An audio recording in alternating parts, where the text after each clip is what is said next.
Yıl sonuna yaklaştığımız bu günlerde halkın en büyük gündem maddelerinden bir tanesi de asgari ücretin geleceğiyle ilgili konu. Biliyorsunuz pandemi süreciyle beraber ekonomik anlamda bütün dünyada olduğu bir ülkemizde de çok sıkıntılı bir durumla karşı karşıya kaldık ve halen de bu sıkıntı devam etmektedir. Her gün hemen her gün temel ihtiyaç maddeleri olmak üzere bütün alanlarda maalesef çok fahiş zamlarla karşı karşıya kalmaktayız.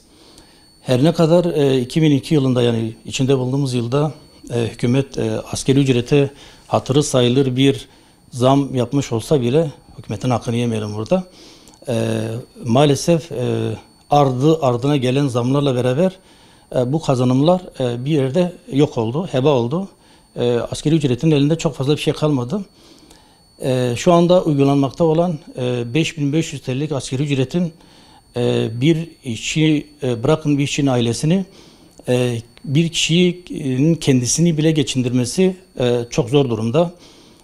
Açlık sınırının 4 kişilik bir ailenin sadece gıda harcamalarının açlık sınırının miktarının 7.500 TL olduğu bir ortamda 5.500 TL ile geçirmek maalesef imkansız bir durumda.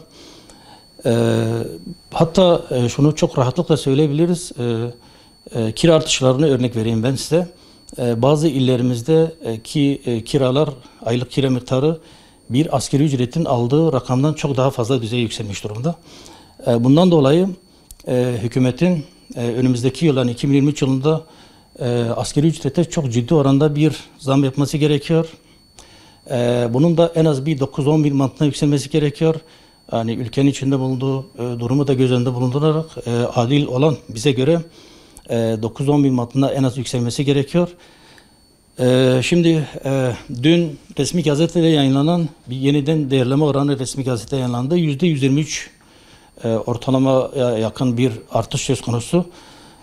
Devletin kendi alacağına bile %123'lük artış öngördüğü bir ortamda asgari ücrete de en az bu orana yakın bir artış halkımız bekliyor ve en doğal hakkı bu.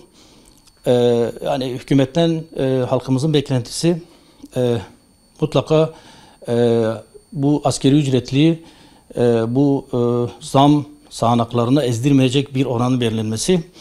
Bir diğer önemli konu da fiyat artışlarının bir türlü durdurulamaması. Yani hükümet her ne kadar asgari ücretliye zam yapıyor olsa bile, ciddi oranda zam yapıyor olsa bile birkaç ay içinde bu kazanımlar maalesef eriyor. Bu konuda da çok ciddi tedbirler alınması gerekiyor. Piyasada yani müşahede ettiğimiz kadarıyla başıboşluk bir ortam var. Ciddi denetimler yapılamıyor. Yapılan denetimler de hatta yetersiz kalıyor.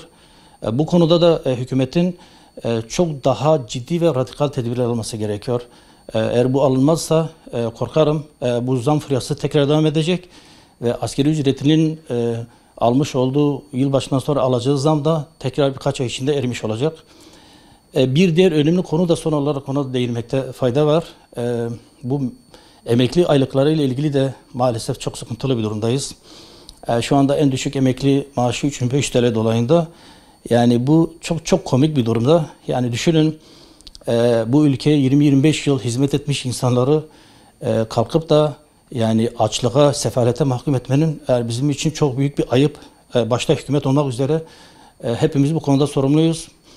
Mutlaka emekli maaşlarının da önümüzdeki yıldan itibaren en azından asgari ücret düzeyini yükseltmesi gerekiyor.